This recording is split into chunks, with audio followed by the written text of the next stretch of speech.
Hello guys, स्वागत है आपका आज की इस वीडियो में। आज हम बात करने वाले हैं भगत सिंह के बारे में। आज हम आपको बताने वाले हैं भगत सिंह नास्तिक क्यों थे, वो भगवान को क्यों नहीं मानते थे, उसके पीछे का क्या कारण था।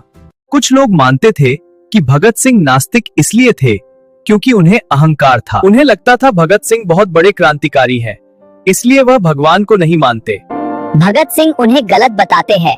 वह कहते हैं, मैं नास्तिक इसलिए नहीं हूँ कि मुझे घमंड है, बल्कि इसलिए हूँ क्योंकि मैंने तर्क, अध्ययन और अनुभव से यह निष्कर्ष निकाला है।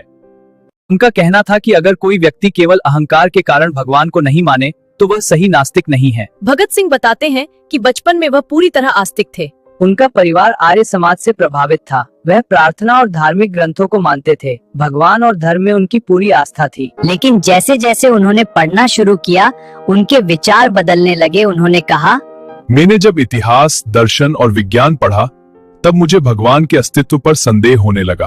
भगत सिंह बताते हैं कि जब वह क्रांतिकारी आंदोलन में आए तब भी कई क्रांतिकारी भगवान में विश्वास रखते थे। लेकिन उन्होंने धीरे धीरे सोचना शुरू किया कि अगर भगवान है और वह सर्वशक्तिमान और न्यायप्रिय है तो दुनिया में इतना दुख और अन्याय क्यों है। उन्होंने सवाल उठाया, गरीब लोग क्यों दुख झेलते हैं, गुलाम देश क्यों पीड़ित होते हैं, अगर भगवान जस्टिस करता है तो यह सब क्यों हो रहा है। भगत सिंह कहते हैं कि धर्म के लोग कहते हैं ये सब कर्मों का फल है या भगवान की लीला है।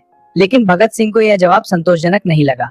उन्होंने तर्क दिया, अगर भगवान सर्वशक्तिमान है, गरीबी खत्म क्यों नहीं करता, गुलामी समाप्त क्यों नहीं करता।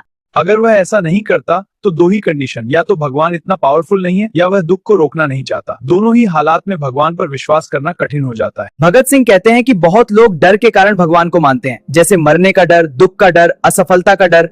इसीलिए लोग सोचते हैं कि भगवान उन्हें बचा लेंगे।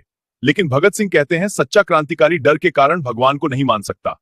जब भगत सिंह जेल में थे और उन्हें फांसी की सजा हो चुकी थी, तब कई लोगों ने उनसे कहा, अब तो भगवान को मान लो, प्रार्थना करो, शायद भगवान तुम्हें बचा ले। लेकिन भगत सिंह ने ऐसा नहीं किया। उन्होंने कहा, अगर मैं डर के कारण भगवान को मान लूं तो यह मेरे सिद्धांतों के साथ धोखा होगा। भगत सिंह ने कहा था कि अगर कोई व्यक्ति फांसी से डरकर भगवान को मानता है तो यह सच्ची आस्था नहीं है। भगत सिंह कहते हैं कि नास्तिक होना आसान नहीं है, क्योंकि नास्तिक को अपनी जिम्मेदारी खुद लेनी पड़ती है। व्यक्ति अपनी सफलता और असफलता के लिए खुद जिम्मेदार होता है। आस्तिक व्यक्ति सोच सकता है कि सब कुछ भगवान की इच्छा है, लेकिन नास्तिक को यह मानना पड़ता है कि मनुष्य ही अपने भाग्य का निर्माता है।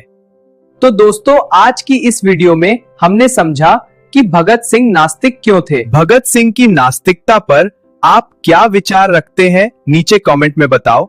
अगर आपको वीडियो अच्छी लगी हो तो चैनल को लाइक, शेयर और सब्सक्राइब कर दो।